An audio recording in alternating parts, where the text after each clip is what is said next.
কর। এত লোক লাইনে দাঁড়িয়ে আছে, কেউ কিছু বলছে না। আরে কেউ কিছু বলছে না বলেই তো ওরা পেয়ে বসেছে। ঠিক আছে, তোকে পানি নিতে হবে না, আমি নিয়ে যাচ্ছি। যা যা যা বলছি। চল।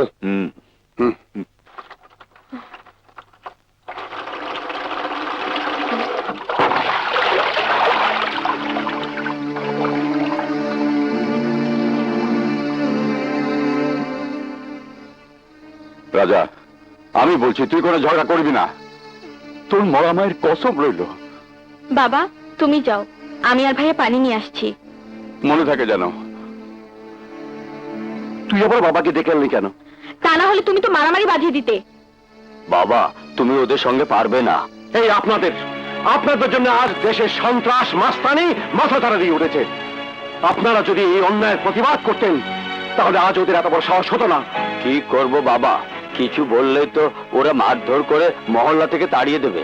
তাড়িয়ে দেবে কেন? এই এলাকাতে থানা পুলিশ নেই? হাটটা সকাল থেকে চুলকাচ্ছিল, তাই আমি জানতাম আজ কোন দিক থেকে না কোন দিক থেকে মাল আসবে।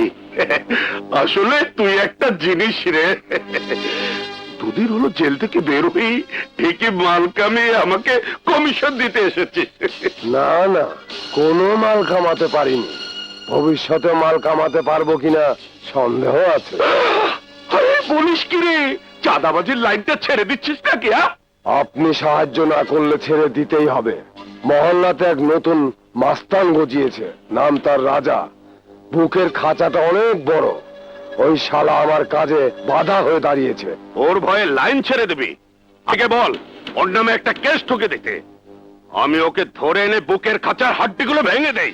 তুই তো জাতে মাতাল, সামনে ইলেকশন না, তাই বোধহয় নিজের সাথে ঝামেলায় জড়াবে না। আর ওই শালাকে তো আমি শেষ করে দিতাম। মুশকিলটা আলী আবার ওর সাথে যোগ দিয়েছে। তুইকে কতবার বললাম আলীকে শায়েস্তা করার মতো একটা বুদ্ধি বের করতে, কিন্তু কি আলীকে কেন যে ভয় পায় বুঝতেই পারি না। এবার আপনি একটা কিছু করুন, নইলে চাঁদাবাজির লাইনটা কিন্তু সত্যি সত্যি ছেড়ে দিতে হবে। আর আমার এই লাইন ছেড়ে দেবার অর্থ হলো আপনার জন্য মোটা অঙ্কের কমিশন লস।